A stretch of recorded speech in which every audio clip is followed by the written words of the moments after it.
experts and individuals who understand the intensifying cycle of economic, societal, and government upheaval, so you can stay ahead of the changes in our world and keep your family safe. Fortunately for us, we can recognize that we're at the precipice, a point in history where we can all see the cycle changing. Where we go from here is up to us. So let's start the conversation, and welcome to the show. And good afternoon, good morning, good evening to everyone. Another week spins by, and have you noticed it seems to be focusing on the aliens now? And we're going to be bringing Craig Simpson with us from Radiant Creators. Just sent him a link to join us here on Skype.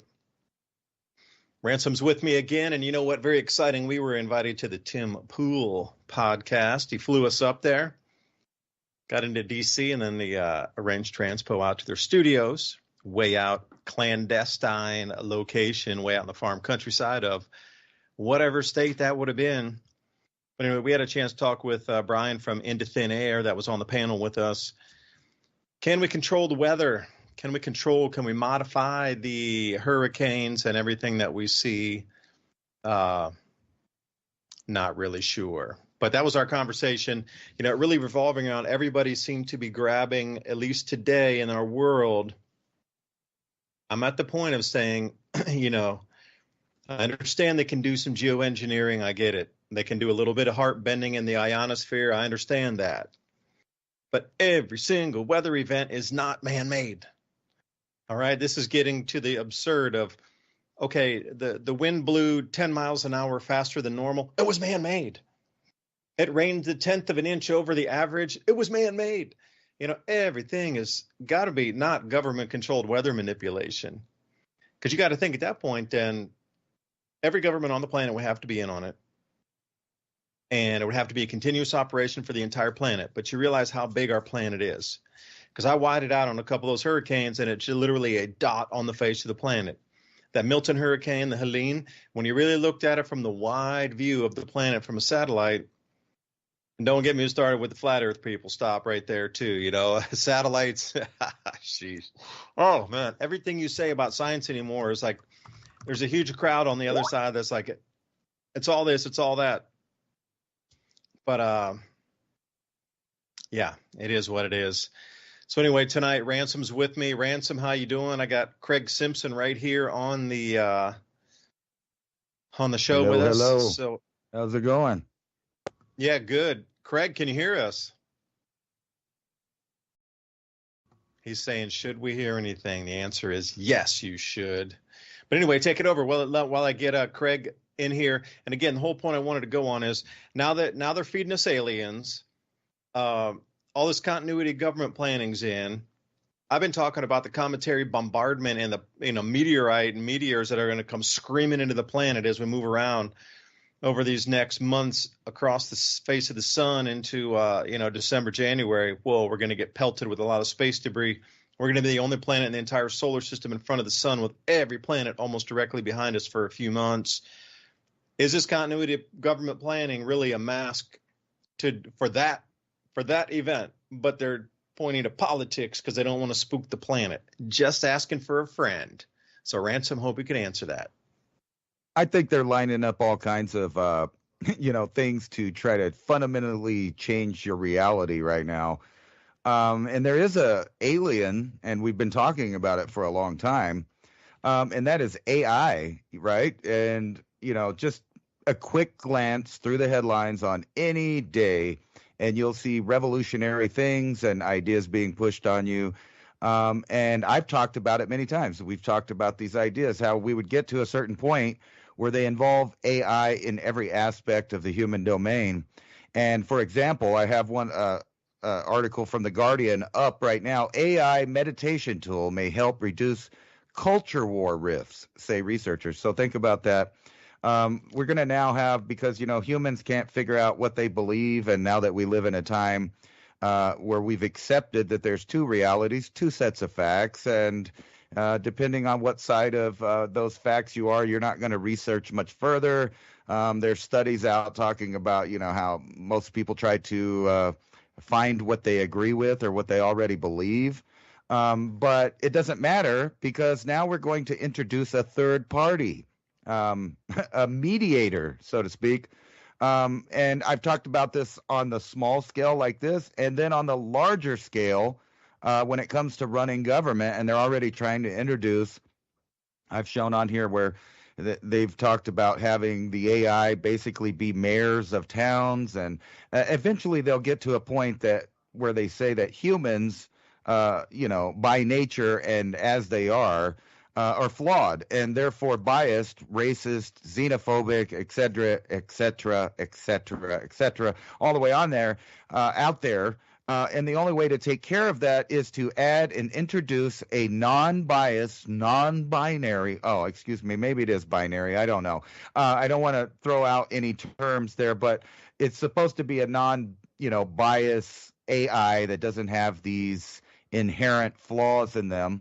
And I'm seeing that across the board from production to decision making. And that's where it really gets crazy because, I've demonstrated on your show and mine. We have machines that can read the literal words out of your brain. We have machines that can tell what kind of feelings you're having. We have machines that can see the physiological changes that are associated with different emotions like guilt or fear and things like that. We also have a machine that could show a picture that it took from inside of your mind.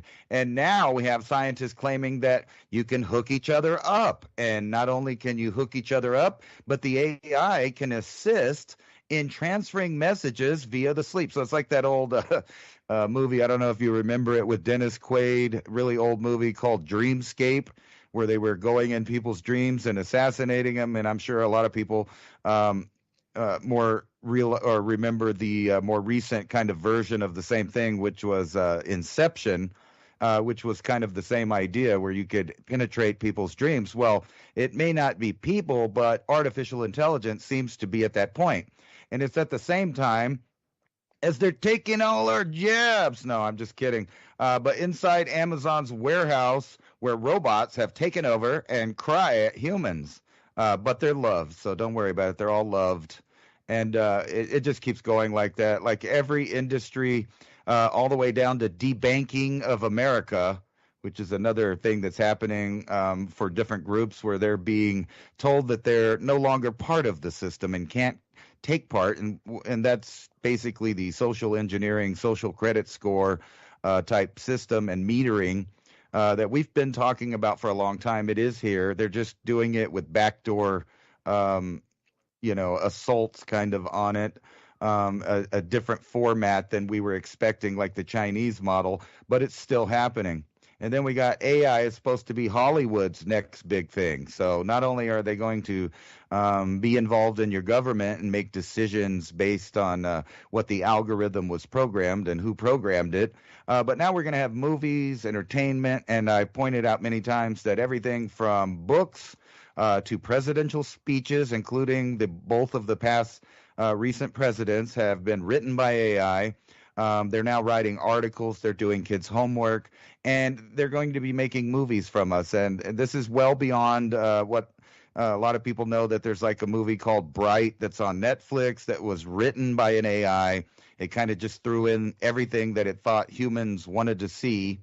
And this is the point that we're getting at. We're going into this complete facade, a total fiction of our reality that is powered by an artificial intelligence that is programmed by some seriously, I'm going to say, slightly evil, but at least biased people that are programming it. And now it's entering into the workforce as a third competitor on top of, you might worry in your country about people from other nations coming and filling the job positions and using the resources that were meant for the citizens of that country. But now we have a third force moving in, which is artificial intelligence and robotics that will slowly seep into every single industry, which it is in real time right now, exponentially replacing human beings, which puts us in a real conundrum And then when you factor in some of the other things we talk about, like the plateau of the population on Earth, the decreasing of fertility from nations. Australia just announced that they're, along with everyone else, are no longer producing Australians at the pace that they're dying. And you're seeing this in the entire Western world.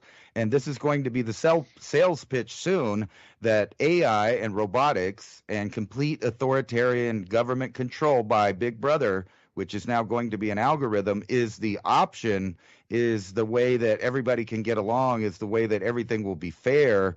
And it's like they've just put an algorithm into the systematic reduction and removal of humans from the planet. And Craig Sims is joining us. Hope he can hear us. Joining in. You got me, Craig. What's going on tonight? Well, just hanging out. Happy to be here with David DuByne and Ransom. I am just pretty much getting ready for the apocalypse, like everybody else. Excited to hear how being on Tim Pool went.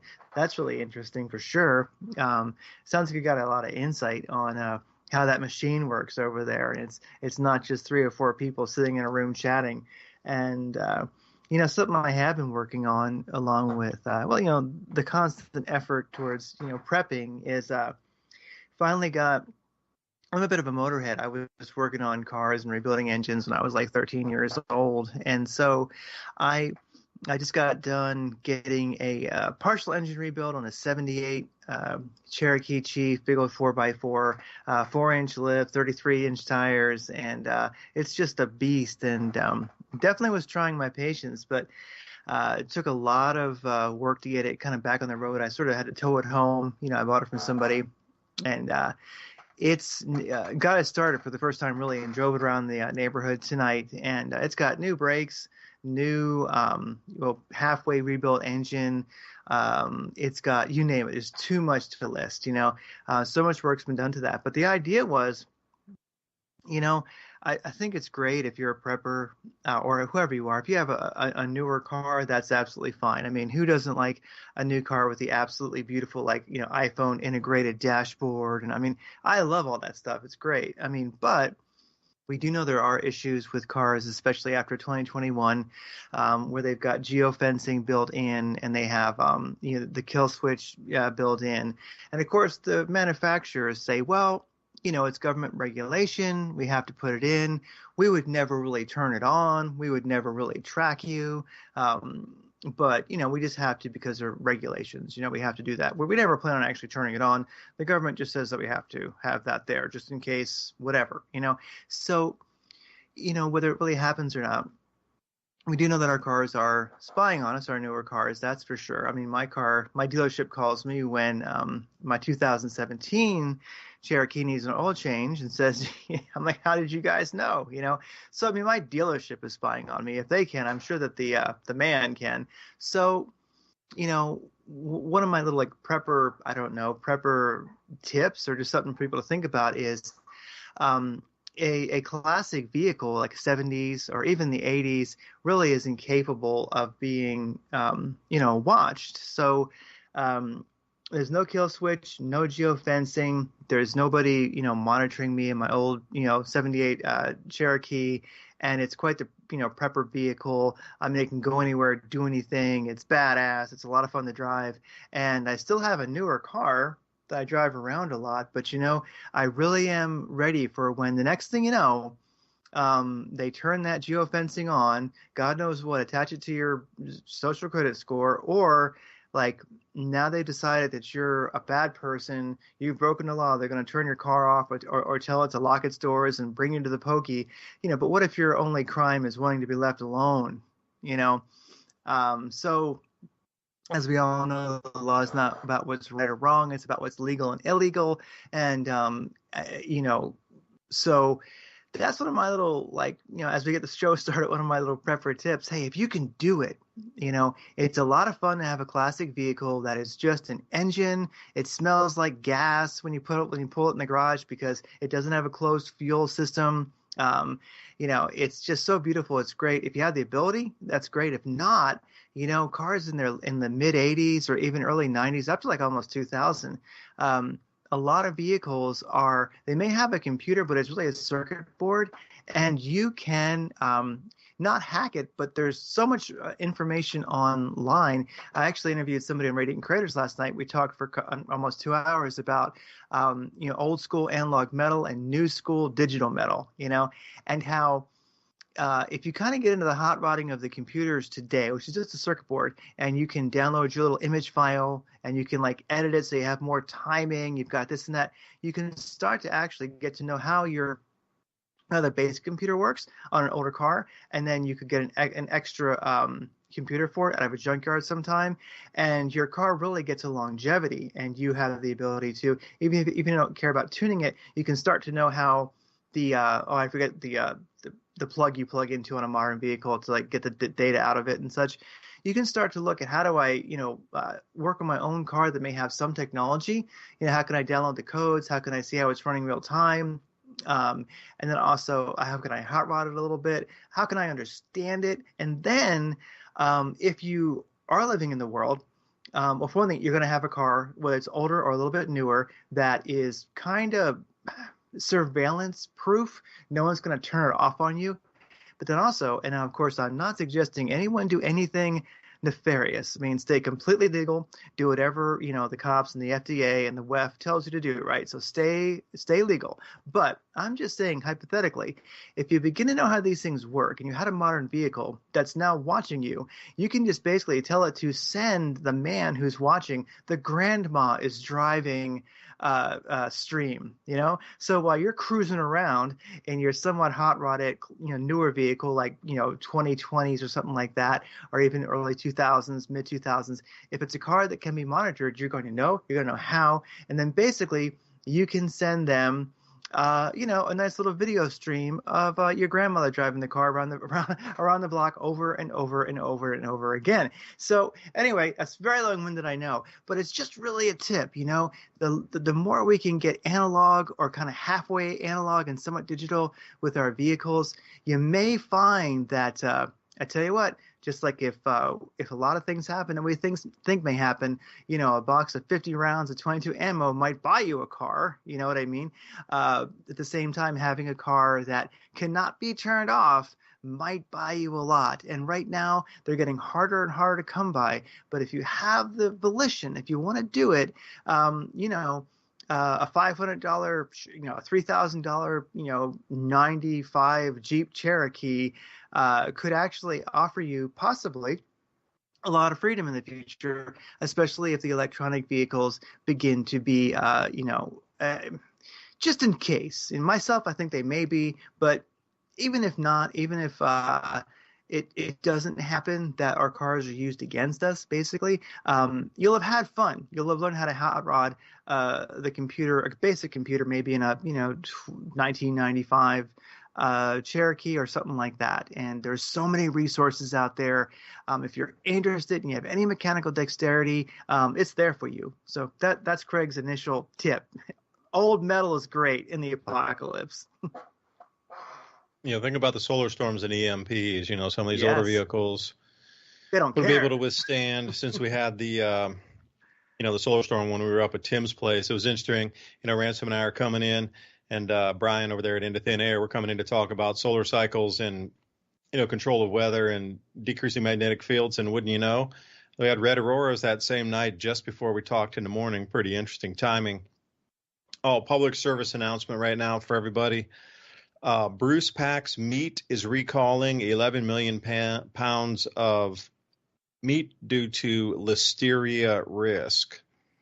So if you're eating Bruce Pack's Bruce Pack meat recall, this generally comes out of Walmart, and they're recalling 11 million pounds of meat, possible listeria. And I did not know. They are also in a bevy of ready-to-eat products sold across the U.S., including Walmart, Target, and Trader Joe's. So, oh, wow. Yeah, and I just think about that. I was just reading an article today in Spain where they wanted to rip down about 100 acres of olive trees to put in a solar farm, and the farmers didn't want to sell, so the government came in eminent domain and stole their land and are chainsawing generational olive groves. So, everywhere we look, it's either be afraid of meat or they're just actually taking out the food supply. So, yeah, I don't know where it goes from here, but let me, Ransom, let me hit on a couple of the comments here in Rumble tonight. We're going to try to go through a few of the live streams, read some of your comments. Maybe we'll answer them. Ransom, maybe you could tell me a little more about this, because you sent me that link, but I didn't have a chance to leave it or read it. Damn, I can't even talk tonight. DOD Directive 5240 point. Now, again, what is this all about? We're on YouTube tonight, so maybe we need to tread carefully with that one. Somebody also says authorize use of U.S. military force on civilians, U.S. soil. Here's another goodie. More talks about the internet going out over the next few days due to solar flares. And as I was talking, as these gas giants are squaring off, we should see higher and higher level and intensity on the flares that are coming off. There were like 3 regions that were X flare possible, and I'll have to go check those. But Ransom, what was that thing you were talking about? You sent me that. Is that the same article where they're talking about using lethal force here on a home soil? Is that what I'm reading correctly? Yes. Well, it's an updated DOD Directive 5240.01. And what's really funny is I'll show you this. On screen, I'm showing that exact PDF through the, I think that's Foxfire browser, in which it only shows the August 27th, 2007 paper that was updated November 9th, 2020. Now, weirdly, if you put it into a like Chrome or something, you get the updated version, and I'm gonna screenshot that so everybody can see it. And this is the one where it gets down here where it talks about basically, yes, they are giving the Department of Defense authorization to use lethal force in combination with autonomous programs in certain circumstances. And all over the internet, people are going, oh, they've always been able to do that. Yeah, well, they might have, set it up where they could do that, but it's never been illegal or, one of these things that they put out where they were just going to directly violate posse comitatus like this. And when you get in here, yes, it does talk about how there are now given new powers to make basically decisions in the field when helping local law enforcement or local government with certain things. And if you remember a few years ago, let me search through that and I will find the exact spot. But a few years ago, they used a Predator drone to help a local sheriff's department, find out intel and fly over and find out where a suspect they were trying to get was. And a lot of people were like, oh, well, that's not a big deal that the, government got involved. But now we're talking about something a little different. We're talking about being able to use assets and basically do what Barack Obama set precedent for, which is be able to assassinate American citizens without trial. And if you don't know what I'm talking about, there was a guy called Anwar al-Awlaki, the CIA lackey, who ironically lived right over here near me before he enjoyed, dinners and luncheons and meetings at the Pentagon. This is all on record and easy to find on the internet. But then he supposedly turned into an extremist and moved overseas, in which we Predator drone striked him. And then later, Predator drone striked his 16-year-old son, both who were American citizens. Now, I'm not trying to say that I agree with the people, the target or their beliefs or any of that, but the precedent was set to declare an American citizen as a enemy combatant, or what are they trying to push the new terminology now, insurrectionist, because now they're calling Americans insurrectionist or stuff like that. So they constantly push these terms until they get into a scenario where they will be able to use them. So I'm going to find the exact spot where it talks about, I think it's section 3.1, if I remember right. and I will get back with you, and I'll throw that back on the screens because I want to make sure that we're, showing the exact right thing so that nobody could say we're trying to misinform or anything. Yeah, it's true. And one here also when we're talking about food, cold devastates UK growing season, second worst harvest ever. And this goes back to only 1983, but England and the UK is a very old place, thousands of years of history. But I would say, even last night here, it went down to 34 degrees, 32 last night, 34 tonight. Our gardens are wiped out. We didn't really put the row cloth on because it just didn't dawn on us this early, like in the middle of October, to put on hard freeze row cloth. And I was going somewhere with that, with the food, because hungry people do strange and angry and are uncontrollable. Now you start to mix in all these things that are going to be happening after November. Food's going to get way more expensive just based on the crop losses across the planet. I mean, have you thought so far the food had risen in price? I don't know. Maybe they'll be chasing down Craig in his 76 Jeep Cherokee, hunting you down, man. Is this going to be like Red Dawn and we see Craig driving up into the hills, taking a bunch of people with him?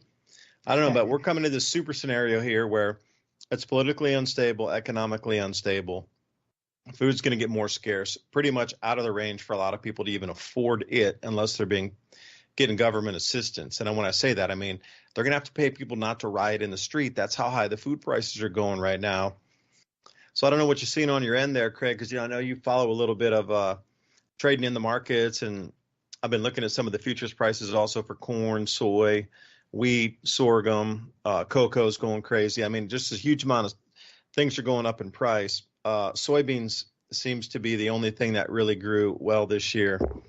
But otherwise, what are you seeing on your side over there? Because really, maybe what I'm asking is, how does this fit into what Ransom was just talking about, the DoD thing, and then all the instability that is coming toward us in many ways, shapes, and forms here?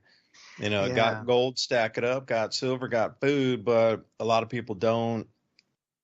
It's tough. I mean, right now is a great time to, make money any way you can. And especially, like for me, I'm very lucky in that at the moment I have a day job, but I do trade, and I'm actually up, 5 a.m. Pacific time. I guess you'd say 5 a.m. right now Mountain time. So, and I trade for about 2 hours in the morning, and then some during the day if I get a chance. That's just futures, and I trade NASDAQ futures. Also oil, just crude, light crude. It's always good to watch light crude because when the market opens, if there's any instability in the world, which there often is, you can really cash in. So futures, it's very, I always tell people, I say, don't hate me. These are strictly speculative assets. These are just ways that you make money if you're a trader. In the morning, about 6:30 a.m. my time, Mountain time, it's great volatility. It's when the New York opens, and so you're usually going to get about an hour or 2 hours of really, really great volatility, trading. And so you can make some money. You can make some cash if you know what you're doing. And might be a long road to learn that. But also, if one likes to buy silver and gold, what you're doing is you're just taking fiat currency, which, whether it really has wealth or not, whether it really has value or not, that's a huge discussion. But all the same, you can take your fiat currency, your dollars, and you can turn them into silver or gold. Silver's easy. You can buy silver coins at the coin store. You can buy gold coins, and you can buy fractions of a gold coin. You can buy gold shot. It all depends on what you want to do. But something I find right now that's very encouraging is if you can make any extra money, if you do have a surplus at all, I can't give anybody financial advice, but I would say, sure, if you want to keep some in the bank, people are making like 5-6% again in savings accounts and such. I mean, these things are happening, but really right now, if anybody is, if you're listening to this, you're probably a bit with it, and that those bank accounts or, whatever they are, they can disappear in a second. And so if you want to play that game and make some interest, or, you use an account for money that comes in and out where you pay your bills and things like that, that's fine.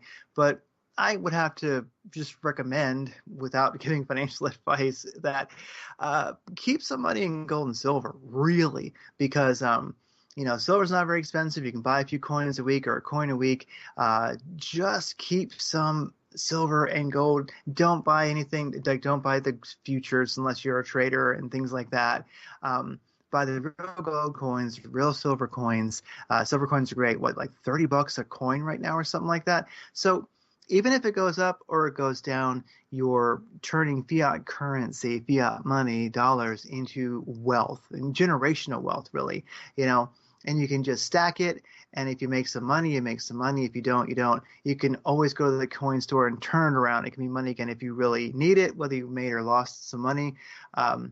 It is our only sure bet right now. And, they run around confiscating it. Well, I can't really speak to that. That's kind of your own life decisions and how things work and where you live, But trading wise, futures are, if one is a trader for reals, they're great stuff. There's resources where you can learn how to do some futures trading. Also crypto. Crypto is a great speculative asset, and I've been watching Bitcoin on the daily charts right now. Looking at Bitcoin, it is I would share a screen. I'm not exactly sure how to do it right now with you guys, so I won't bother. But Bitcoin right now on the daily chart, it's been sideways ever since about March this year.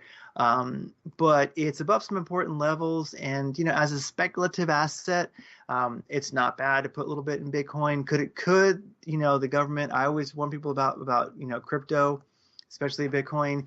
The government could call it terrorism tomorrow, and it has no value. It's going to dump so much, you're going to lose money. But as a speculative asset, right now, with the uncertainty of the world, I kind of prefer taking some of my fiat currency, put it in gold and silver. I actively do trade to make more money, but that money that I'm making, that surplus, is going into gold and silver right now. At least some of it is, and some of it's paying bills. But also, speculative assets, I do like Bitcoin.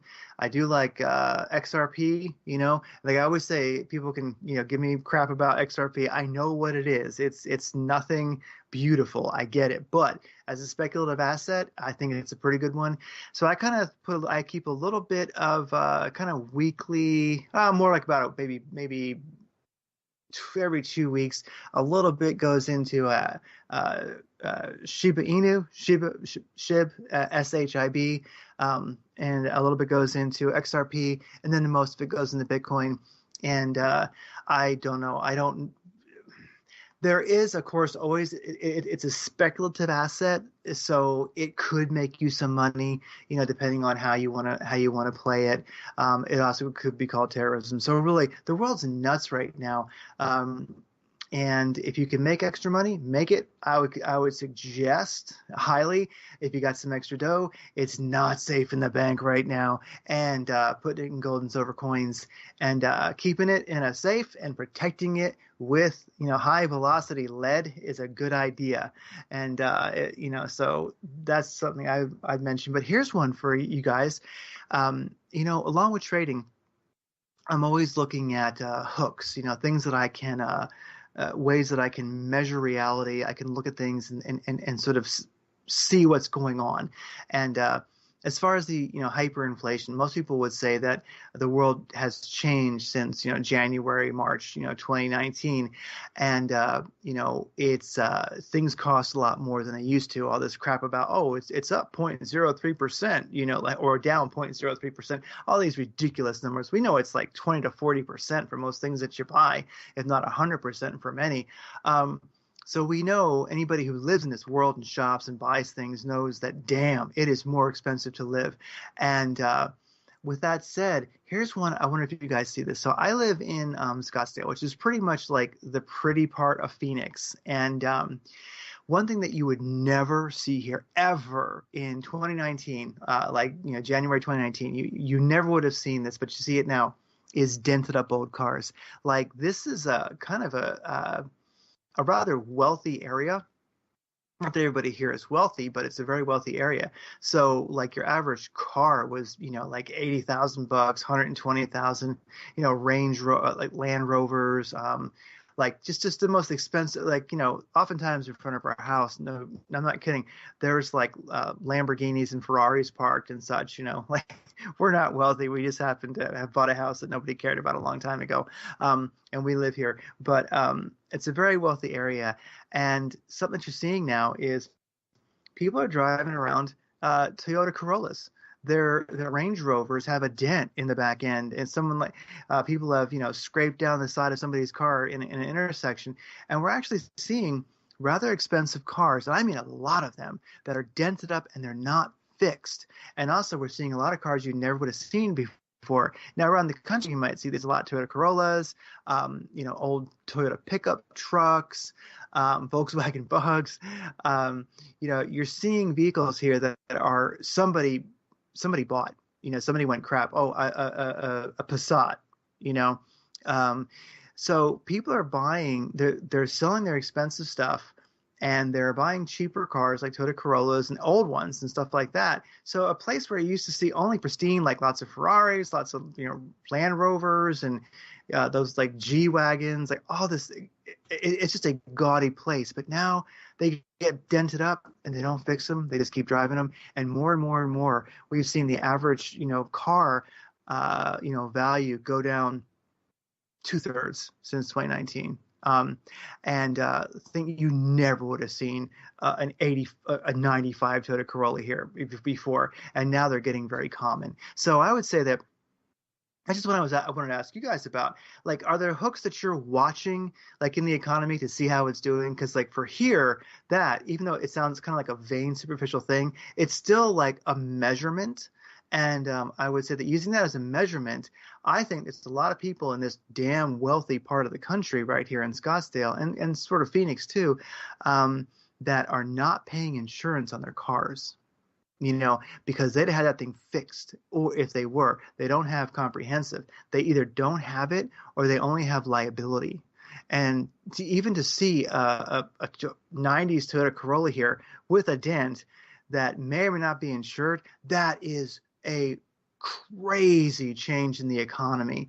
And so anyway, guys, I thought I'd just throw it out there. If you guys have hooks that you're looking at that you notice that tell you about the economy and how it's doing, if you don't have any, keep your eye out, because you might find very mundane things that tell you a lot about what's going on.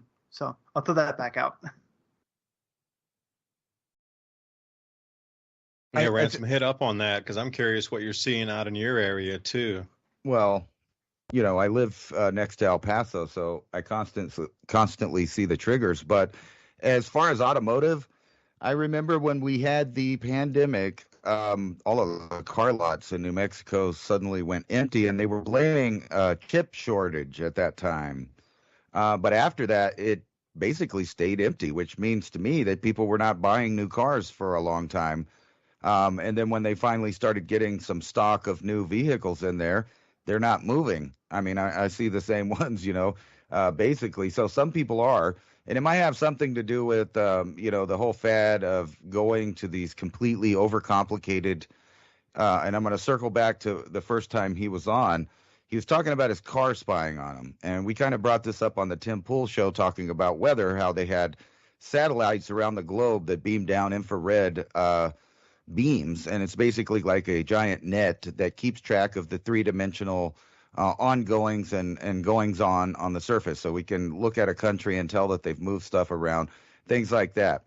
And I brought up the fact that all of the devices are doing that, and a lot of people I saw in the comments were talking about, well, where are they keeping all this data?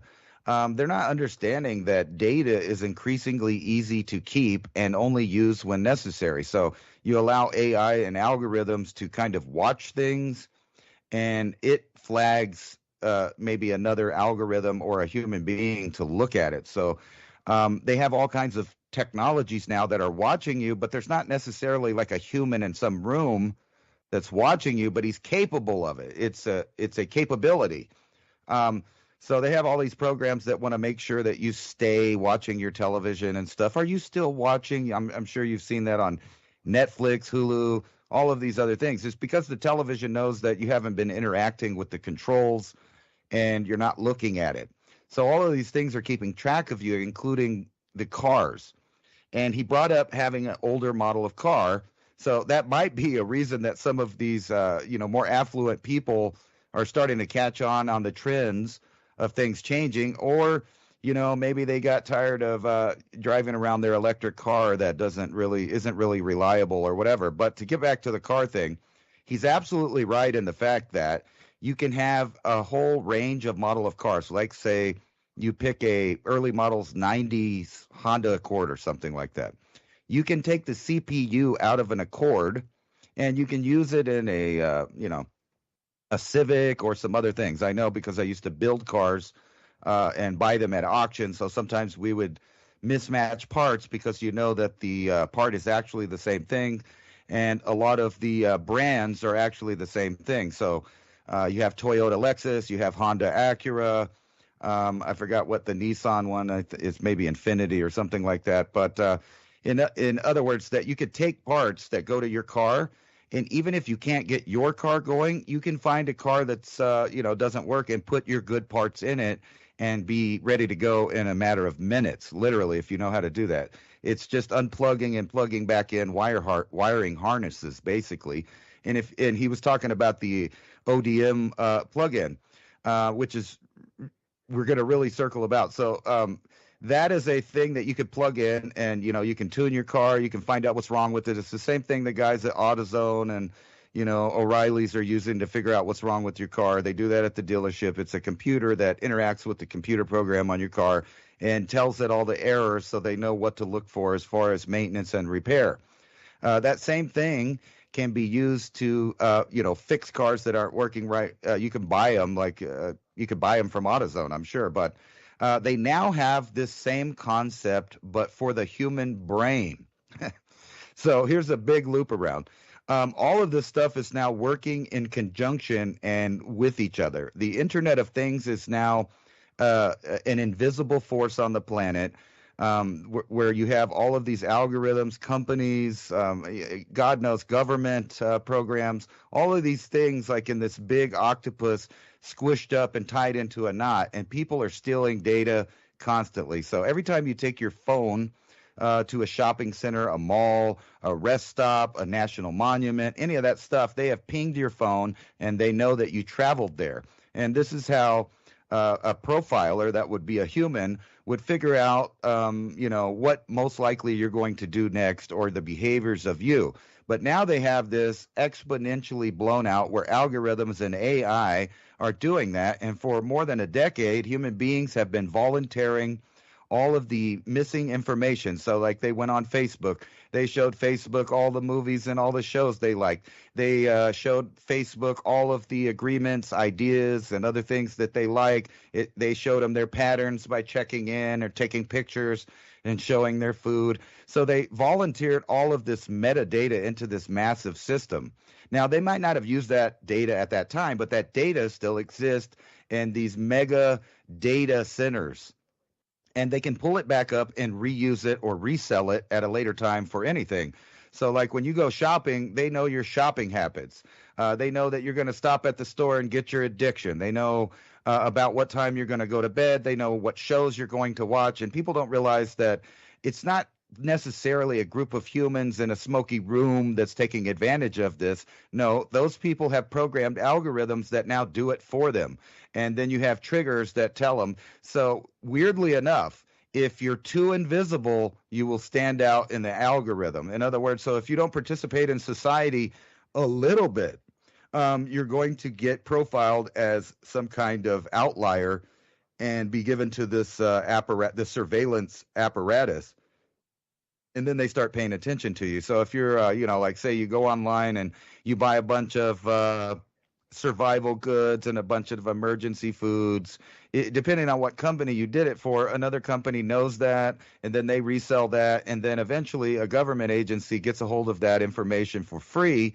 And it's this entire invisible web that's kind of being controlled to make sure that they keep track of every last one of you. Now, when you put that in perspective of this DoD thing, which we were talking about a minute ago, it's now giving this, large dark, overblown, trillions and trillions of dollars missing, deep state military industrial complex, all of that data. They have access to all of it. And now they're giving that same entity a little more power. And this is how they do it incrementally over time.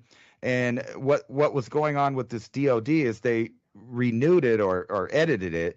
And now it has language like this: assisting and responding with assets with potential for lethality or any situation of force that is likely to result in lethal force, including death and serious bodily injury. It also includes the support to civilian law enforcement officials in situations where a confrontation between civilian law enforcement and civilian individuals or groups is reasonably anticipated. Maybe like if they would have had this pre-January 6th, they might have decided that they could use lethal force against a crowd that they thought was potentially lethal. And so they have this now. They've changed this. So this is potentiality as further restricted based on specific requested support. And then there's provisions to use DoD unmanned systems in the United States, except as delegated by the Secretary of Defense pursuant to October 31st, blah, blah, blah. So basically what they're now saying is, like local law enforcement can go get a warrant from a judge to get in your house, basically the local law enforcement can get permission from the Department of Defense that's assisting them by telling them that there's a potentiality for lethality, either from civilian law enforcement or for the groups.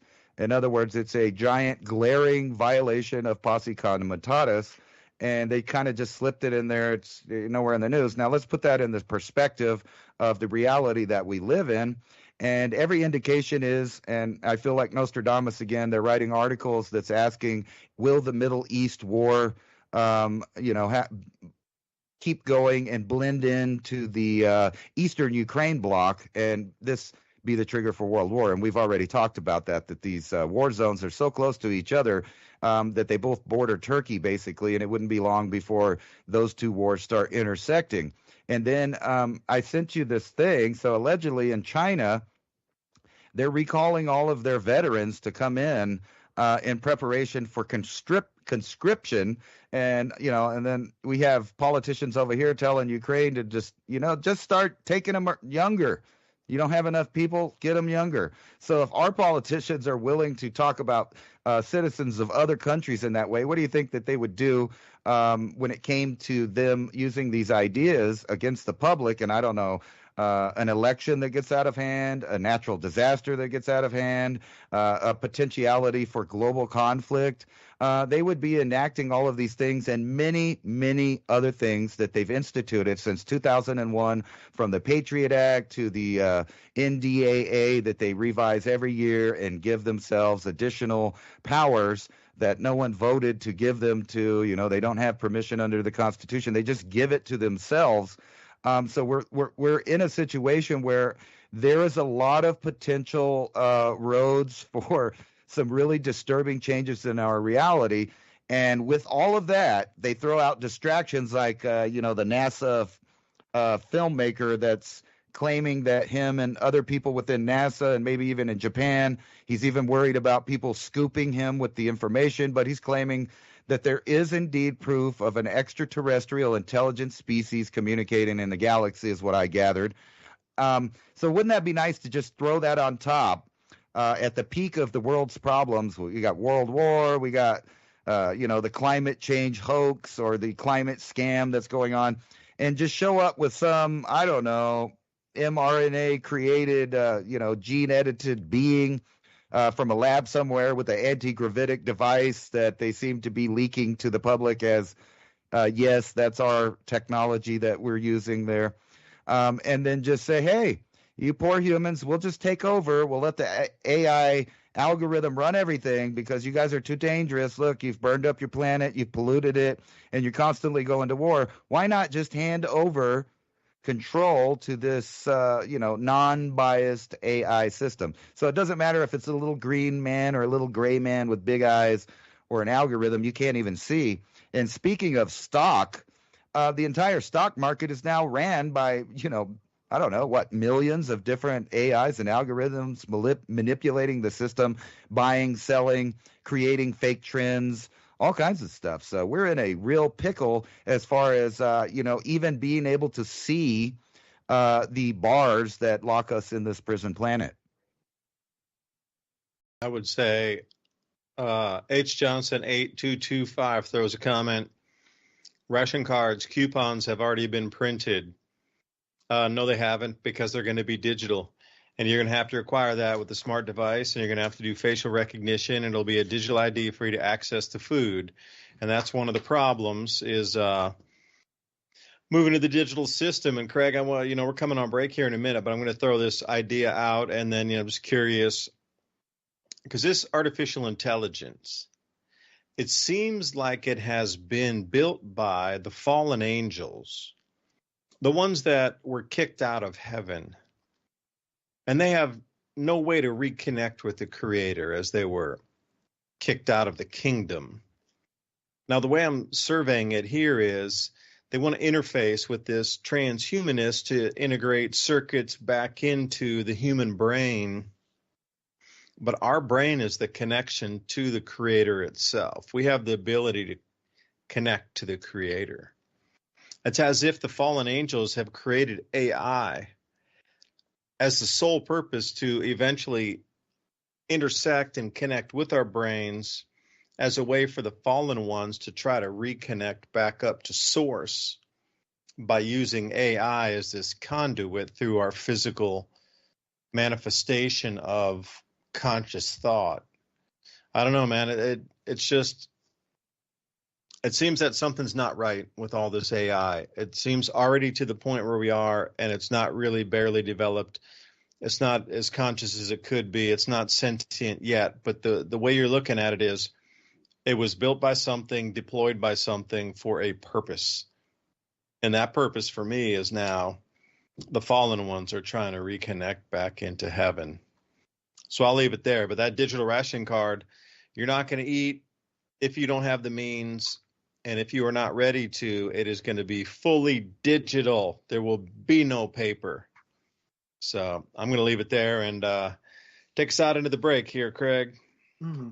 Well, yeah, when you mention the archons, I mean, that gets back to the Gnostic story of, I believe it's a Gnostic story of the Sophia myth, like where our little universe here, the Milky Way, was made by a great big plasma being, called Sophia. You could give it a name if you want, and when it and these big, plasma angels, you could say, they, create universes, they create Milky Ways and such as experiments to see how consciousness evolves. And so and they're always trying to get it better. And so when our universe, Milky Way, was created, Sophia, that created it, the great big plasma being, ended up inadvertently creating actually archons. These little, they kind of look like little inorganic beings that kind of look like bugs, and they came out of that creation as an error, in Sophia's creation. So if one looks up, look up a Gnostic Sophia myth, the Sophia creation story, and it's really fascinating if one likes mythology. There are people that really do think this is exactly how it happened, and I'd say, well, whatever. But the idea is that the archons are inorganic beings that have not necessarily life of their own. They're kind of a machine. Like, imagine a roach, and it has no insides, and it has to kind of charge its light from living beings, and then actually that gives it energy to exist. So it's like a ghoulish energy. And Frank Jacob did a great 3-part series on archons and such recently, and it's really something to see. People can go frankjacob.com. It's there, or Cyber. I'll also put a link to it later. There's ways you can find it. But people are becoming aware of it, and that's the big thing. Whether one believes in the Sophia creation story or not, there's a lot of let's call it science coming out of angels and demons. There's people writing about this now, and it's kind of coming into our consciousness that these are actually huge, plasma beings. The angels are these plasma beings, and the demons are these like plasma demons, and like they create things like Milky Ways. And so we were created, and inadvertently in that creation were the archons created, and they have an incredibly negative effect on our world. So however you approach it, what you believe or don't believe, it actually really fits. It's a good working model. It's unknown if early man knew they would be the progenitors of great civilizations, or if they knew when their empires would fall and disappear into history. Fortunately for us as modern man, we can recognize that we are at the precipice, a point in history where we can see the cycle changing. Where we go from here is up to us. How do you feed your families when the shelves are empty, the stores are shut, and there's no food available? What is the fastest, easiest, and most productive foods to grow? What is the quickest way to get somebody who has no skills at all up and running and producing very quickly? If you understand that we're at a point in history where it is no longer optional to be growing your own food, if you're like really freaked out and concerned because you've never grown food before and you don't have any skills, you don't know how to do that, but you know how important it is, then we'll let you know, however you stumbled here, you're in the right place. My name is Marjorie Wildcraft. I'm the founder of the Grow Network, and I have been the female leader in the survival and preparedness space for the last 20 years. How to grow lots of food, even if you have no experience, are older and out of shape. This is for people who want the fastest and easiest ways to produce healthy and delicious meat, eggs, and vegetables. Because you know that growing your own food is like printing your own money. During this webinar, you will get status of global food shortages, how long the crisis will last, how much space you need to grow food, easiest, highest calorie foods you can produce, a complete plan for producing all the food you need, how to get started today, regardless of season. Marjorie will show you the fastest, easiest, and simplest ways to produce calories and nutrition, especially in a crisis and/or grid-down situation. The assumption is that you have no experience and you need to start producing food immediately. The most popular part of the webinar is the Q&A session at the end. So please come prepared with your questions. Pro Clear Cleanse is the most powerful spray cleaner on the market today. No elbow grease necessary. Pro Clear Cleanse cuts through grease and grime like a chef's knife. Finally, the one cleaner that can do it all. Powerful surfactant cleaning technology cleans ovens, glass, porcelain, even polished wood. Environmentally friendly, less packaging and waste with no harsh smells, pet safe, child safe. 5 tablets equals 1 bottle of traditional cleaner. It's 5 months of cleaning for a fraction of the cost. Behold the grease-erasing power of Odor Crush. Simply drop a tablet into your bottle of warm water and shake it so it is evenly diluted. Spray the surface you want cleaned. Let set longer for tougher grease. Take a paper towel or a reusable cloth and wipe. Done and done. Howdy, partner. You know people are having dinner and the smart ones are eating beef. Let me tell you a brief history, or more accurately, a beef history of dinner. Domestication of cattle happened around 8000 BC, but that's not when beef became what's for dinner. We've been eating beef since times before history. The earliest cave paintings have beef eloquently depicted on the walls. Those cave drawings of the hunt were for the aurochs, a primitive bovine. That's right, beef. Like I said, people are having dinner now, and the smart ones, well, they're eating beef. Americans want great food today, but we also want to have great food to eat if things go south in a hurry. Unlike most companies that take the cheapest, worst parts of the cow, then turn them into beef crumbles, whatever that is. They freeze-dry them in hopes that their customers will never actually try to eat it. Our premium beef cubes are sous vide, freeze-dried, and ready to be eaten right now, or in a decade from now. We want you to eat our beef now, so you can buy more. Prep with steaks, not with beef crumbles. This is a high-quality product. It's all American beef and 100% natural. None of that craziness of lab-grown meat and mRNA jabs. Our beef has a shelf life of 10 plus years. This is high-quality cooked and freeze-dried beef for long-term storage or not. Eat well today and eat well tomorrow.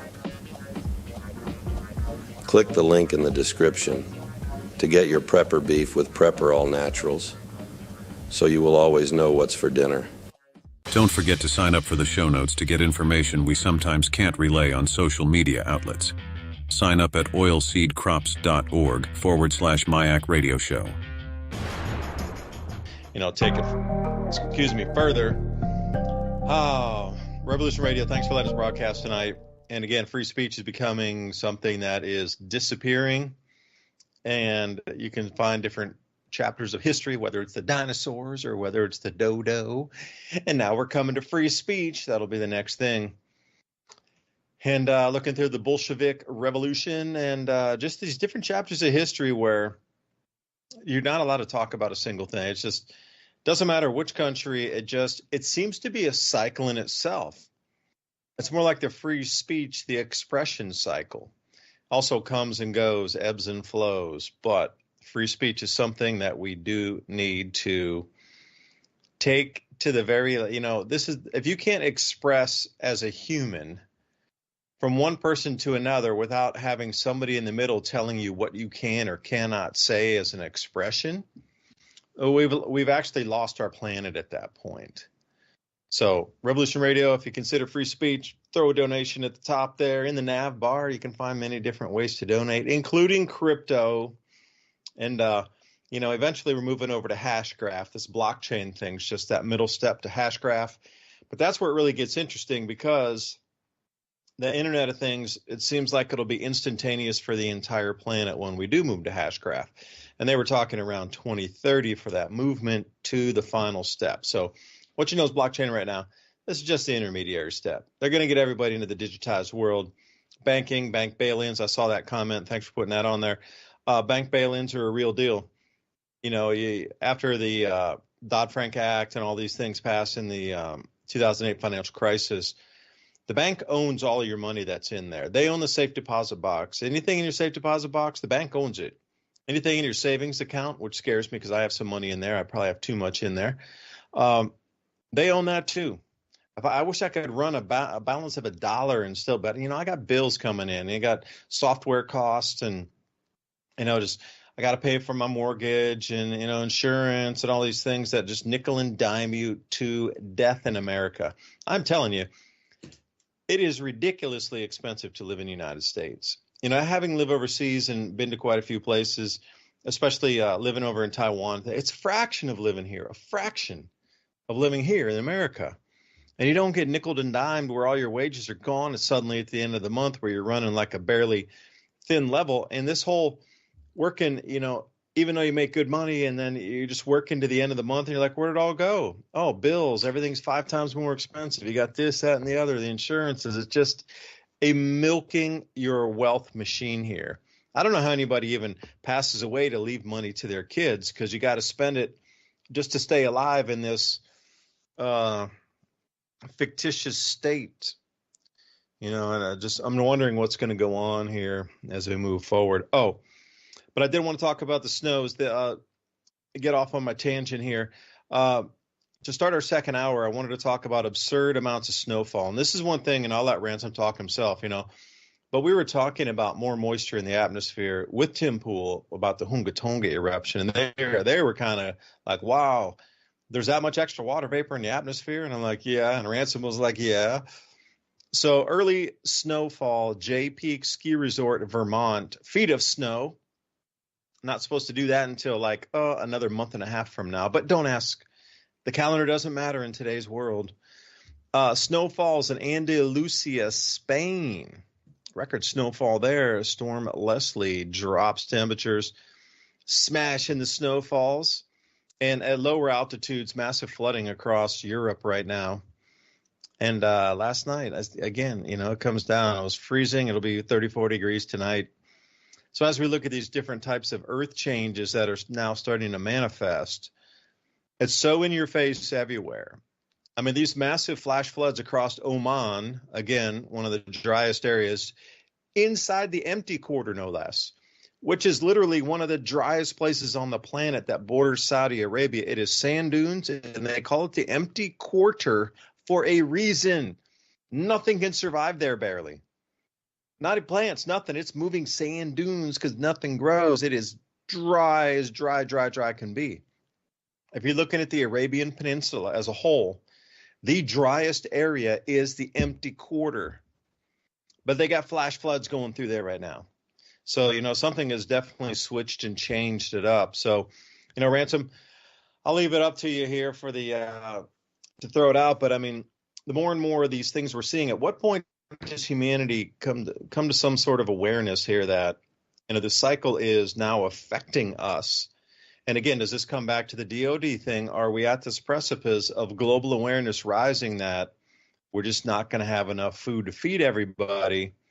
And the introduction of these digital rationing cards is going to be, I think, the key rollover point. And now all armies on the world are bringing up their reservists from China to North Korea to Russia. The armored columns in Russia, I mean, they're sending everything to the front right now. I mean, everything. Well, they had some drone footage of the soldiers walking. It was like 100,000 troops walking. And then these pictures of the trains today, just like literally endless trains full of like troop carriers and this sort of thing. Like, wow, they're definitely all sent into so everywhere we look. And then it's the Middle East. And then it's this. And then, so I'm wondering, is it the natural cycle that people are catching on to? So the politics needs to obscure all of this, what would be panic from humanity, because they understand the food supply is disappearing and they're not going to have enough for everybody here? Or is it really geopolitics and just the maybe I'm grasping for a straw about the food shortages, along with all this moisture in the air everywhere, when everybody's becoming aware right now something ain't right? Everybody feels it, and they're starting to see it and believe it and really talk about it. So I don't know, man. I guess it's an open-ended question. You can take it any way you like. Well, it's ironic because, not to toot my own horn, but I talked about how this upcoming conflict, and even before the conflict was really going, that this would be when they start using AI and killer bots. Now, we've seen that. We've seen it from the cartel on the border, using it for surveillance, for assassination tools, flying bombs, things like that. We also see it overseas in Ukraine, and we see multi-million dollar equipment being taken down by low amounts of low tech. And I'm calling it low tech because it's been around now for 10 to 15 years, available to the citizenry. And what I'm talking about is the programming and the tech that it takes to have drones flying around with computer-assisted AI to help it do things that, like, if it loses signal, it continues to go, or things like that. I have a drone myself. It's amazing, some of the stuff that it can do. But let's put it in perspective. World War I brought out the last of the cavalry and people on horseback and things like that, and most of them were killed. And then they came out with machinery. And then by World War II, we blew up all of that old stuff, including the United States, that just so happened to line up all our old boats in a row, so to speak, for them to get taken out, which gave us and the military-industrial complex the excuse to not only tax but pay for a whole new war machine, which I'm sure was already in the works. The same thing happened in Europe. The other side of things was also vastly increasing the technological capabilities of war. And I mean that from all of the Axis powers, well, not all of them, I guess, but most of it. Things were happening. You had Germany skyrocketing in rocket technology and God knows how many other things. The United States ramping up production, building new things. You had Japan also doing the same thing. Helicopters, missiles, rockets, jets, all of it popped up out of nowhere in World War II. Now, we have a problem now.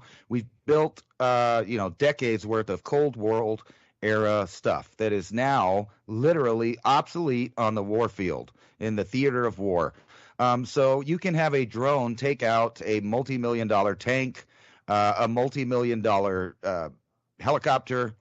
I'm not sure how they fare against jets, but what if, you pop up 200, 1,000 of these small little drones that have basically like what looks like a revolver on it. So it's a little system that they came up with that will drop one little projectile at a time, or they use the actual drone for a projectile. These things can go extremely fast depending on how much charge you put on it. So we're getting into that next era, and we're about to blow up all of the old stuff. It's all about to go bye-bye. And I'm sure you saw the recent headlines of drones buzzing the Pentagon. And I predicted that eventually, even here in the United States, there will be a drone assassination involved with a drone exploding or otherwise somehow killing someone via the drone. And then you see at the same time, the military and government also moved the goalpost on what they can do, introducing the idea of allowing basically, metered autonomous assets for local law enforcement to use in case of certain scenarios. You see all around the world the government's conscripting people. So they're getting rid of, this is like one of the biggest, aside from World War II and the installation of communism in different countries, the mass genocide by democide, if that makes sense. So it's a genocide of all of these paternal haptypes of military age fighting men around the world. And some of them are being moved out of areas, as we talk about ad nauseum. They're being moved around, and they're going to be used also for assets. Those assets will be reduced greatly in number, along with all of the old-style Cold War era kinetic warfare, which will be replaced by new systems. So now the newer tanks will have to roll out with some kind of anti-drone defense system that can track multiple targets. The problem is just like the Russian nuclear missiles that can split into 16 or more different warheads, you have drone systems now that can essentially do the same thing. So it's going to be a back and forth and a super exponential increase in technology over the next decade. Now, in the backdrop of this, you have the shutdown of the human existence via new rules, regulations, treaties, guidelines, etc., and the reduction of freedom in all of the Western countries. One of those main freedoms is the right to have food, grow food, and eat food. And, that's going to be replaced by none other than crops with AI tools. And by the way, David, I don't know how much you got to get out in that area we went to, but I think you would agree that it would be a traditional rural type area and small town. Now, I realize there's probably a lot of traffic due to tourism and other things in that area. However, every store I went to, including the airports on the way home, I saw a robot at each and every one of them. Now, I don't know why they were empty. Like at the grocery store, there was 2 robots rolling around with signs on it for a sale of some product, and all of the products were gone off of the robot, but the robot was still driving around aimlessly in the store. I saw him at the airport. I saw him at a little shopping center. So they're just everywhere now. So they're incrementalizing the idea of not only total control from the top down by an algorithm, but they're introducing the next layers of technology. And you've already been kind of institutionalized to interact with the screen at this point. We've had the devolution of human beings and the dumbing down of the Western world. And, I use the technology too. I'm not trying to be a hypocrite, but whenever you can't remember anything or you need to look it up all the time and you have to Google it, that thing now has the power over your intellect, memory, know-how, and other things. And now human beings are literally evolving into, maybe we're the grays, because now we're evolving into a lethargic being with a bad diet, which eventually, if you think about it in evolutionary terms, would tend to get a smaller body with reduced muscle mass, less testosterone, a bigger head, maybe some big bulbous eyes to look at the screen in the dark 24 hours or at their phone. And in the backdrop of that, there's just an increase in all of these fatal diseases, including cancer. Now, you don't see no race for the the cause of cancer. You only see the race for the cure. They're not putting pink ribbons on for the cause of anything. They want a cure, because the cure is a product just like anything else and can be metered. And that's the nightmare scenario of total digital tracking of every last human being and animal on the planet. And that's the system they're setting up. And we know that because they're telling us that. So in order to have that, we have to have this great reset. It has to have growing pains. They have to unplug the system because that's the only way to completely start it up from a new system up. And what we're talking about is a weird technologic feudalism in where all of the people that are left will be a slave to that machine. Damn, Craig, I don't know how you follow something like that. I mean, where does it go? I mean, all the predictive programming here, solar eruption can take out the internet for weeks or months. Like, they're already telling us that we're a solar maximum. We're coming into a time where internet may go down. And if you can't remember anything, you don't have any communications. I mean, everything out here in East Tennessee and North Carolina, West, was all ham radio.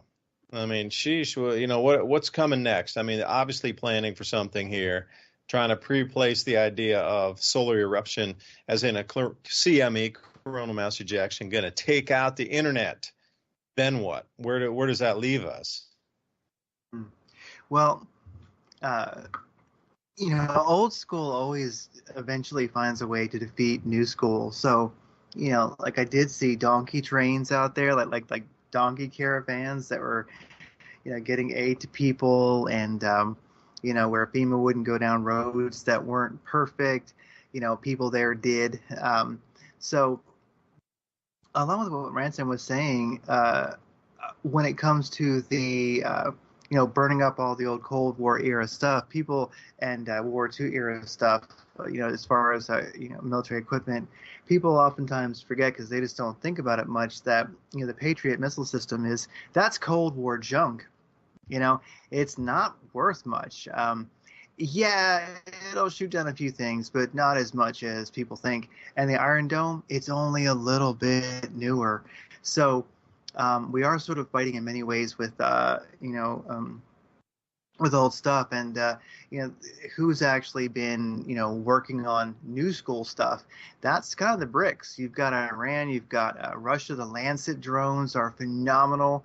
They have AI built into them now, where they've got kind of like a couple of motherships that fly around and then guide swarms of smaller Lancets, and they actually will, via AI, they will identify threats and just nuke them, just bomb them with, not nuke them literally, but nuke them with Lancets. So the Russians just sit back and they lure the Ukrainian troops out into the open, make them advance, and then the Lancet swarm just kills them all. So, Iran's been doing some pretty good technology, and Russia's got, I think it's the S-400 It can definitely take out aircraft. And so right now Iran is, full of those around all of their, critical infrastructure, just waiting for, Israeli jets to shoot down. So it's an interesting time, and we have a lot of old junk. But the thing is the countries, when I look at the situation, like Russia, they make their own munitions. We don't make crap. Like we really don't make howitzer rounds here, because we'll make F-35s because they make so much money. There's so much kickbacks. Like they have pieces made in every state. The F-35. If you notice, what do they actually test new weapon systems on? F-16s, because they still work. They were made back in the day. They're very primal when you look at them, and they haven't changed. F-35, they don't test new weapon systems on that. It'll break. It would cost too much to even hook it onto it. Just flying it costs too much to test things, to fly to test weapon systems on it and stuff like that. So we're seeing an interesting time where I call it like the great settling of excess potential. Like I think the universe, the planet, our spirit, however you want to look at it, doesn't like a lack of equilibrium. It doesn't like excess potential. It doesn't like things to be imbalanced too long. And so I think like when it comes to the, like the collective West, versus like the global South of the BRICS, when I look at it, when it comes to like the munitions that, like what you're talking about, the old gear. Unfortunately, I think, and I know this is a huge topic, but I think we're the ones with the old gear. And one also thing is, we all know that there's conflicts going on, and you think about it, the latest space age stuff can't beat. And I know I don't want to say too much because we're on. I don't want to get us in trouble, but it can't beat a darn near Stone Age people in a very small area. If you look at, I'll talk about one that's more safe. Is a story today, like a U.S. long-range B-2 stealth bombers target underground bunkers of Yemen's Houthi rebels. So the thing is, we're flying B-2s over, Yemen, to take out, to try to get bunkers, to try to get their stuff they have underground, because they're owning the Red Sea. So our fleets, our carriers aren't safe. Cargo ships aren't safe. If you're going to Israel, forget it. You're not going to make it. And so, you can bomb the Houthis all you want. They like being bombed. It's like their hobby. You ain't going to hurt them at all. And so there's low tech now owns the Red Sea. You look at like Lebanon, bombing northern Israel all the way down to Haifa. They're having a hard time keeping the government solvent there in Israel because there's like how many people I forget the exact number, but a tremendous amount of people no longer can live in northern Israel because Hezbollah out of Lebanon is just keep shooting missiles once in a while, and they don't want to live there. And now there's 60,000 businesses that I've heard are gone and from Israel, and along with that, absolutely zero new technology companies are moving any infrastructure there because it's just not sound. And anyway, like we are seeing, to me, old school. I might say like. This is kind of a weird rant, but like sort of like the old neo-colonial mindset is kind of meeting the global South that certainly resents it, and we're seeing the great return of equilibrium. All this excess potential, this kind of evil that's been happening in the world is now being. I think it's time. It's being righted. And so when I look at like the whole. You can say grand solar minimum. You look at like the magnetic pole wander. You look at the big gas giants lining up. You look at people being aware of now archonic influence, like David was talking about, where people are beginning to see it. They go, I just see like the archonic influence in our world leaders. I can see it.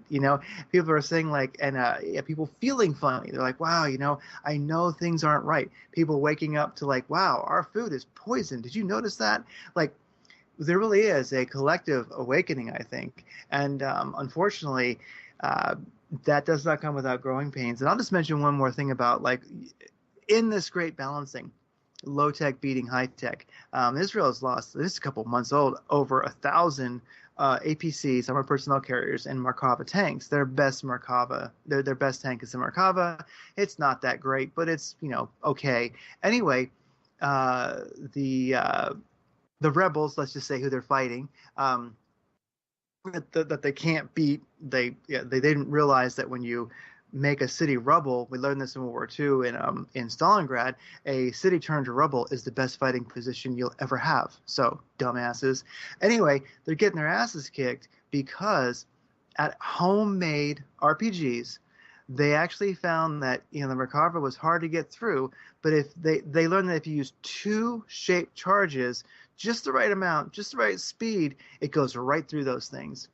Low tech, somebody hopping up from behind some rubble, boom, and their tanks are gone. A couple guys just ambush them. So, and of course the mainstream media just we actually don't know this is happening, but it is heavy losses by the IDF and such. So anyway, guys, long rant, but just something sparked me there with what Ransom was saying. So I think we're living through low tech beating high tech, and countries having high tech now that didn't before, and we're the ones who kind of have the Cold War and World War II era junk. Anyway, I thought just throw it out there. Can I Ransom, add that's to all that? right up your alley, man. They have already thought about those points, and you're exactly right. The problem within the Middle East is they're not trying to actually conquer; they're just keeping destabilized the area. That's the whole point there. And then the other part of that is the U.S. military. You're exactly right. Has the smallest fleet and air force that amount of planes and assets that they've ever had.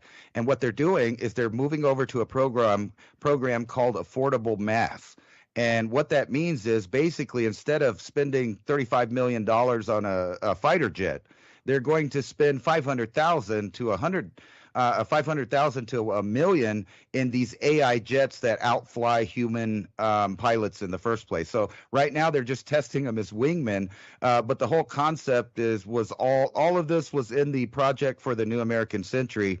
When they were trying to say that they needed to have the Air Force a completely anonymous AI-powered force by 2025. And we're in 2024 now, and that's exactly my point. What they're about to do is throw out all this old junk to be destroyed, and they know that things like RPGs, and we've put out Stinger missiles and all these things through funding ISIS and Al-Qaeda. We've given them $85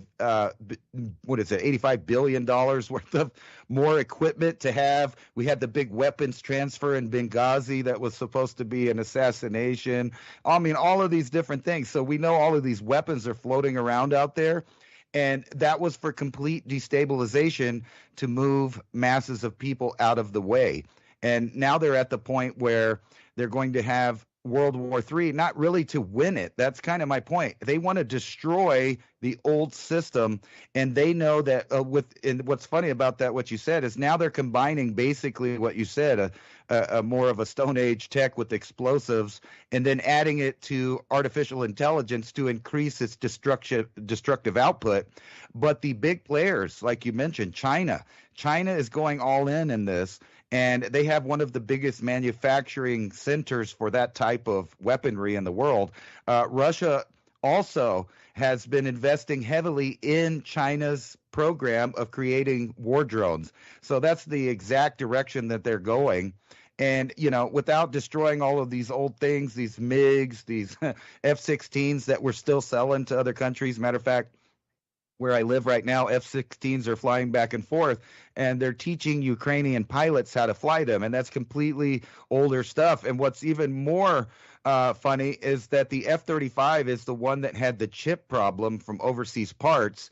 And whenever that first came out, I was talking to Air Force pilots that flew the FY-22, and they were telling me that F-35 was complete junk and was meant to be a disposable jet to sell to other nations.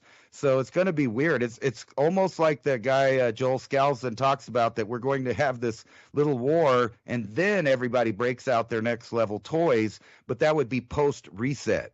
And that would be to enforce all of their new stuff. But this idea that people in third world can outdo these big militaries is kind of funny, because it's like the idea of the Border Patrol stopping people from coming across the border. They have all of these big drones with FLIR technology. It's out in the middle of the desert. You could see these people like Christmas lights walking around, moving around. And, we don't use our current technology to its full potential because there's geopolitical reasons why we purposely lose or slow down wars. It's all for agenda driven rather than winning a war. I mean, even Vietnam was kind of in that direction. It was started by a false flag, over control of a drug trade. We had no real reason to be there, and we just kept, insisting that we were going to send our young into the meat grinder. So it's kind of like that situation now.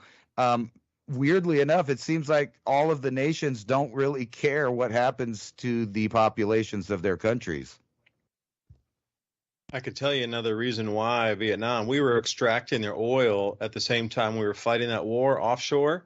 American oil companies went in and just drilled right in and took that oil out. Once they reached peak oil in the offshore fields of Vietnam, suddenly, magically, the war ended. Isn't that great? But if I could throw something out here for both of you. So you all keep talking about they're just getting rid of disposable tech. Because I was reading a report here in Germany. This comes off nzz.ch out of Deutschland. Wind power in Germany, big promises, small yields. So this comes back into they're promising us all this electrical generation from windmills and also from solar panels. But they're showing us Germany's wind turbines have an estimated capacity utilization or usage of barely more than 30%. So, and it's only 15% of Germany's wind turbines.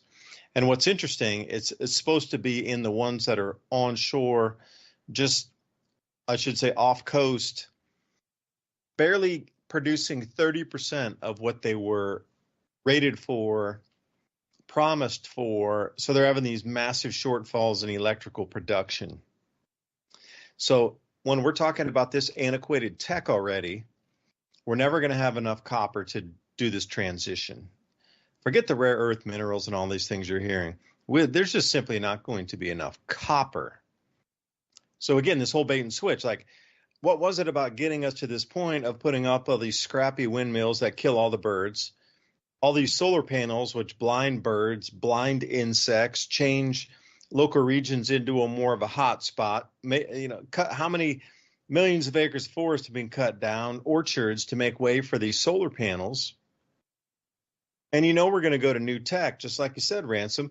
Once this war is over, they're coming out with electrogravitic craft. We're going to be parent dev motors in every home, although you probably have to pay a usage fee for it. There's nothing for free, but this whole new paradigm moving into a faster vibratory field, the old world, the time of the czars shall finish like it did. The time of the czars had finished and we moved into nation states. That whole World War I era was the break free, install radio communications across the planet, bring in quote unquote medicine for everybody and get us on centralized systems away from the rural countryside. That was that chapter opening. That chapter is coming to a close now. Fast forward 110 years. We're talking about epochs of time here, century plus, but for sure we are at the end of this. I would say just because frequency of our solar system is changing. The sun, it's behaving strangely. I was talking with an older gentleman, name's Thomas, really friendly guy, really super intelligent, ham radio operator, but he knows his stuff. And he was telling me, and I was asking him, hey, do you remember when the sun was yellow? And he's like, yeah, it's kind of white now. I was like, yeah, sun's getting a little more color tingy changes. So if we're watching the sun go from yellow to white, then most people are understanding there's some sort of change in here. Now we're watching the deserts across the planet begin to turn green, and we're watching the Amazon go into a mega drought. And we've seen some peer-reviewed research through the years here that show there's a correlation between drying of the Amazon and moisture increasing across the North Africa. And we also see in the Gobi Desert, as today I was looking at some images, the Gobi Desert also just turning incredibly green. So we're definitely at this point where some of these really lush areas are going to start to dry out, and food producing areas are going to get drier, where these areas that didn't have much moisture are going to start to produce food and grow. So I'm just trying to correlate it here that old tech's done with. Like, we're not going to use windmills and solar panels anymore. We just can't, and it's not efficient. 30% of what your output projections were, that's really that somebody should be fired at that point. You should lose your job. You should lose your appointment, whatever it is. If you're 70% off, you don't have you deserve nothing. You're that inept to come in and do a job. You don't deserve to have that position. You need to be taken out of there. But, again, I digress to whoever wants to answer, but I think we're definitely moving to a new tech system here. I mean, they gave us these garbage windmills and things to try to drive us to a global tax, but people are waking up that none of it's working correctly at the stated efficiencies it was. And now they're going, whoa, why would you put more inefficient stuff that doesn't work out there? and people are finally waking up to it. So that, at least that's a glimmer of hope in my mind. Right. I just wanted to make one real quick comment. It seems like, all these programs are meant to fail, like you're talking about. Even with the F-35s, I was showing the audience, they're having trouble bombing as much as they want to because they can't get just-in-time shipping, and then there's legal battles about the parts for their fancy F-35, and then at the same time, they're dealing with they can't keep up with the amount of ammunition they're trying to use. So they are going to have to use men, and if you've seen in recent times, or the last week or something, they had a bunch of losses because they're running out of tech as fast as they're trying to buy it. So it's up to foreign nations to supply that war, right? So it's almost like they gave them those junk planes in order for this exact scenario to happen. Yeah, Craig, what are you thinking, military man? I know you got some thoughts and ideas on that. Well, I think something that was said, governments don't care about their people. And I think that is something that's been, an evolution of, we can say, well, when did that start? It depends. People can look at it a lot of different ways. But I would definitely say we're at a point right now where you do see it, especially now with the, many conflicts we have around the world. I kind of think that it's not that all governments don't care about their people. It's that it's just so obvious that some do not, and it's one of the things that maybe is the ultimate prepper weapon. And this is one of the things that, I've never liked these two terms, like normie and then like a person who's awake, but unfortunately they fit. So until there's better definitions, I'll have to just use those.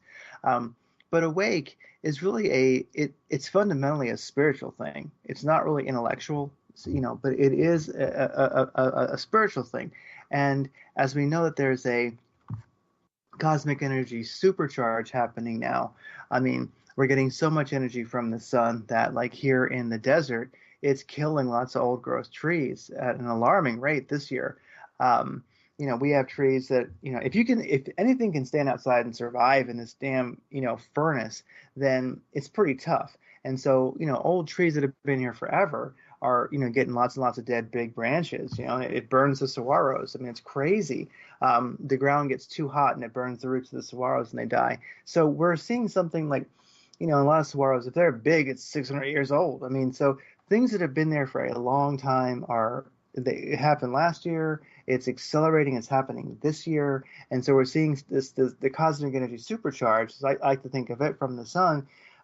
People are feeling it. They're feeling that awakening energy within themselves. And those that are running with that, it's just their, call it karmic luck, Normies aren't feeling it. They just don't quite get it. They're oblivious. But for those that are, maybe that's one of our best things to know at this time, is that the gas giants are aligning. We are going through a cosmic energy supercharge.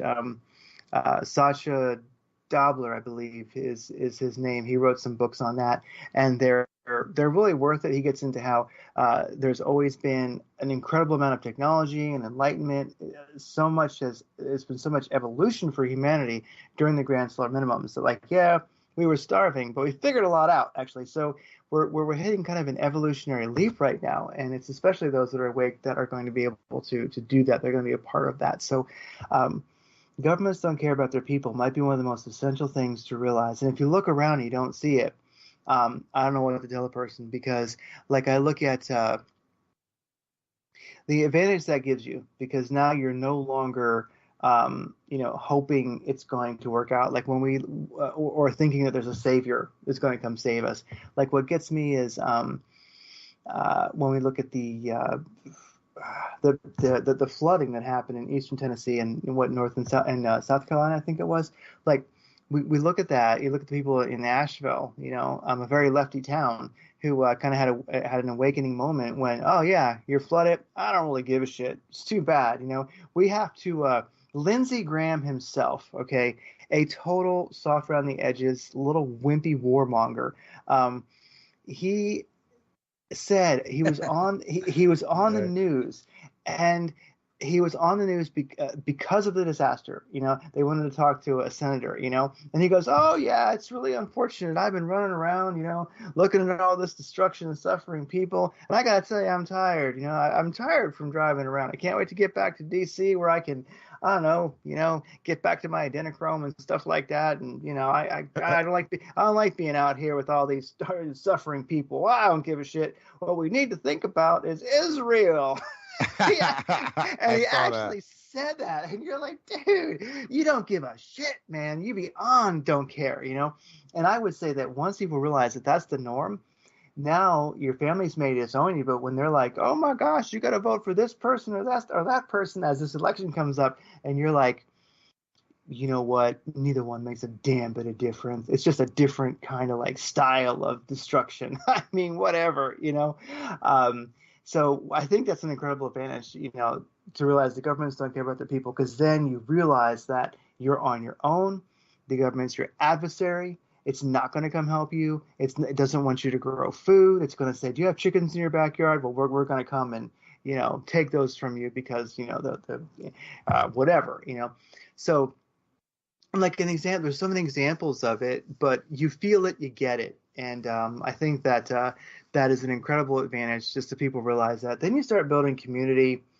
You start to everything that you guys are doing, everything that we're doing here in Arizona. And I hope that in the next soon, a lot of us are living closer, and we are building communities in similar areas in the same area. I do see a and I've asked many people about this. Like one area is what is it, Marlboro? I think they call it. Like in sort of, it's a little bit, it's south of Nashville, I think southeast, and it was kind of the middle of nowhere. But a lot of sort of like awake people are beginning to congregate there, and they have been for like 20 years. It's a growing area of kind of like prepper-minded people, kind of like where David DuByne is living on the east of that. So in the country, we're seeing people naturally who are awake led to go live somewhere. So I think that really we're getting ready for the breakup of the country anyway, because we're sort of going to those places where our people are going to be. And I don't know about y'all, but I wish for the worst. I like give it to it because it's terrible. I know there's going to be like suffering, etc. But there's also going to be enlightenment. There's going to be what's next, and I really can't help what the background players are going to go through. We do what we can, but in the end, if you were fortunate enough to be born with, to have come across that awakened perspective, that awakened energy, you've got your work to do, and you're intuitively led. I mean, you think you're in charge, but the next thing you know, you end up living somewhere you never expected, and you realize this is where I have to be to play my role in what's happening. So when the country breaks into pieces, I mean, as in like areas kind of break off into their own sort of sub Americas, I think will happen. You want to be in the one that you agree with, and we're starting to do that. You can see a migration of people. And one thing I'll throw out there is just this, government's not caring about their people. There was this story I saw on Fox Business today. California oil refinery announces closure after Newsom signs more regulations. So not to pick on California, because I love California, but Newsom, I'll pick on Newsom because he's a friggin' sleaze stack. But like Phillips 66 to close Los Angeles area oil refinery by the end of 2025. And if you look at this article, that is a friggin' huge oil refinery, and people get into it. It's like it's in Wilmington, California.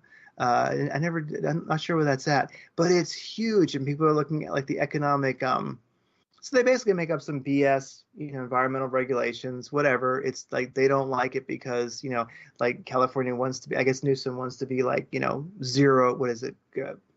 Carbon neutral or like zero, whatever they call that right now. And so, like the government of that state just decides that we're going to kick this refinery out because we're going to make some BS, it hurts the environment, and we want to be like we don't like things like refineries or gas or whatever. You peasants should all drive Teslas, I guess, or something like that. And the damage I was reading the comments on the article at the bottom, which there's just hundreds and hundreds, and a lot of them just talk about the devastation to the economy of that state of California. And it's kind of like when you're talking about Germany not having power. It used to be it used to manufacture. I mean, there's factories that didn't even stop during World War II that are ancient. Things that have been made there that now are not. And you talk about governments not caring about their people, like when what was it, senile Biden stood right next to Olaf Scholz, and he said, "Oh, that pipeline's not going to happen," and like there's little Scholz just sitting there, like just kind of grins. Oh yeah, we know who blew that up. So it's kind of like Germany just takes it. They go, yeah, sure, blow our pipeline up. I mean, we blew that up because the country was suffering. They were going to do business. With Russia, they weren't going to shut that pipeline down, and we showed them, and so now they're really suffering. It's destroyed their ability to manufacture, and the German government. I'm sure. What do you really say? Like, you look at what happened in Germany. The Nord Stream was blown up. Now they're screwed. The disaster's only beginning. Forget it. You're not going to get a BMW. If you want one, you got to buy an old one. And, California oil refinery announces closure. This thing is huge. I send you guys links. I could share it, I guess. But it's basically, the thing is huge. It's in Wilmington, California. It's the size of a city, and the government can just decide, yeah, we're going to close that because, we're carbon neutral, zero, whatever they want to call it. Yeah, gas is dirty, so we're gonna close that. And you start thinking like, wow, how the government can just decide just to destroy the economy of a state just like that. Not that this will take out the whole state, but this time so many other things. So anyway, kind of a rambling topic, but governments don't care about their people could be like the ultimate spiritual warrior and prepper knowledge, because then you're going to stop living that way. And I tell you, I see zealots on the left, I see zealots on the right who think that one of these asshole candidates cares about them and is going to save the country, and the other one's going to destroy it. And I'm like, suckers, you're it's like, whatever, you're really missing the point. You're really missing the plot. The government doesn't care about you. It shuts your oil refineries down. It kills you. It puts you in it kills you in wars. It does all this stuff. It's like, anyway, I'm kind of just rambling now, but that's a very vague point, I guess. But to know that the governments don't care about their people and they don't care about you, and you got to build your, awakened community of spiritual warriors, and you need to just basically live from that perspective, and you're going to be intuitively led. This cosmic energy supercharge, I know it's going to be a lot of destruction in the world, but at the same time, call it the archons, right? The dark ones, the demonic forces. They are so powerful in the earth right now that the bringing back to a sense of equilibrium, a great writing. I'm all for it. I bring the disaster. Back at you guys. Well, you need to work on your y'all, because I heard you try to say y'all. You need to work on the pronunciation of y'all. Y'all. I try. Yeah, too much L on the end of it. You use a transplant. You ain't got y'all. Got to get some mustard greens and y'all coming in for the iced tea on the porch now. Well, maybe they'll let me go if I open carry an old Colt revolver or something like that. They'll be like, we'll let you go. Oh, you got to conceal carry down here, man. You can't be opening it up. People will be chastising you, like, put that away. Everybody can see it. You don't want everybody to know you're carrying. That's the whole thing. If you're going to disguise that, that's the whole point. Is you don't want everybody to know because you're the first one they're going after because you're the threat. But you guys want a Halloween story? Yeah, go. Yeah. Well, I was just thinking about what you were talking about happening in California, and I was putting up an article on there that was talking about the German people are more moving back to combustion engines, and they don't want the electric car, which is, a lot of places are dealing with the same thing. So let's fast forward, like say a decade or something. You live in California. They've mandated almost all of the gasoline away, so you can't even have a gasoline lawnmower or leaf blower.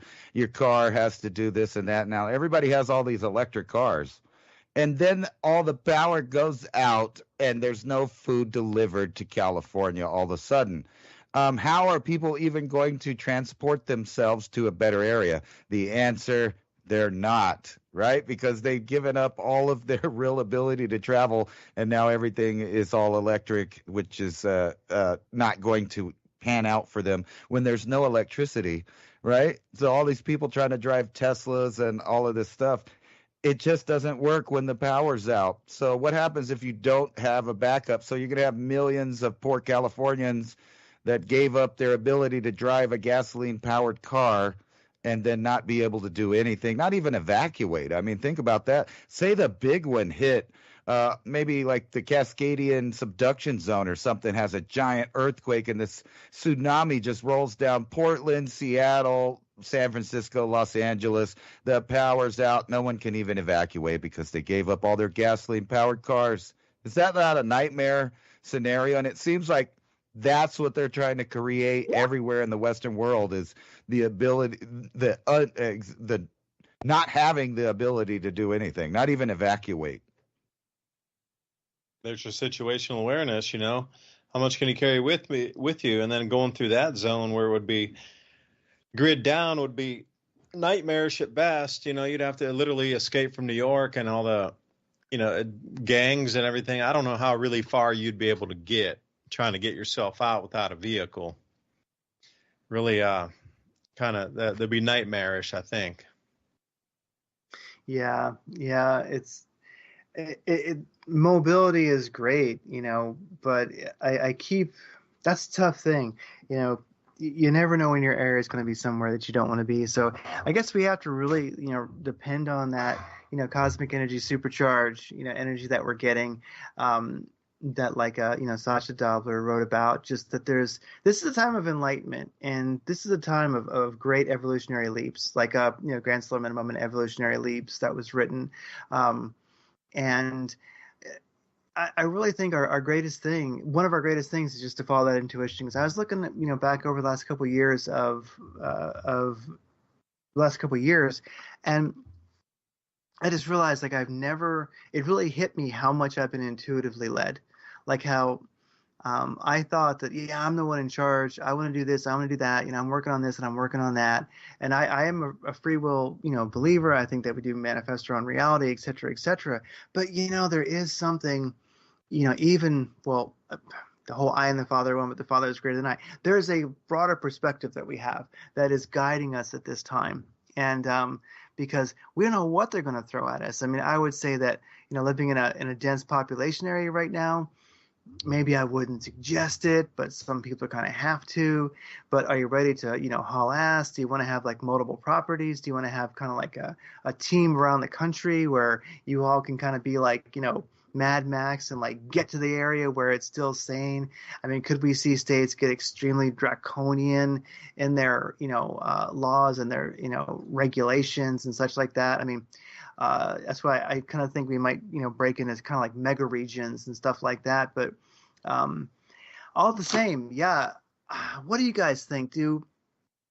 Is our, natural intuition, use that awakening that is happening and, get in, community with others that are in the same place, and then just realize that, wow, I mean, we can plan all we want. I mean, you can stack the gold, the silver, you can have, multiple income streams, you name it. You can have your bug out vehicle, you can have multiple properties, you can, whatever. But I don't know. It's like Buckminster Fuller said, we worry about things and we plan for disasters, but it's always what gets you is never what you plan for. It's what sideswipes you that you never saw coming. And I think that our only way to avoid that is going to be our intuition, and feeling ourselves led. So do you guys feel like over the last couple of years you have felt yourself led, and you start thinking like, I didn't even want to move over there, but then I did. Now I realize this is a good place to be. I'm really, like, more than I ever have been, going deep, meditating, getting into the center, and just feeling, okay, guide me, because it's working. And I come up with things, and I end up places and meeting people and being involved in things that I never planned. I never did, but they happened, and here we are talking on this show tonight. You know what I mean? So follow your now, intuition. Craig, we're coming to the last minute, and speaking of being led, hate to cut you off, but I'm going to lead you right over to buymeacoffee.com/civilization cycle. If you like this type of content, please support us over there. And for this last 30 seconds, remember, civilizationcycle.com.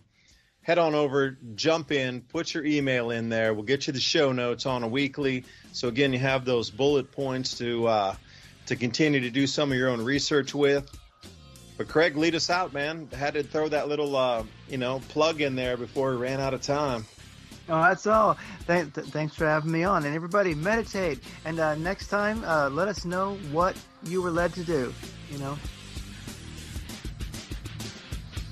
Understand more about electrogravitics and creating power with magnets spinning in your home from the Earth's magnetic field. Until next time, it's DuByne, Ransom Godwin. Craig sign off here. See you next week. Bye.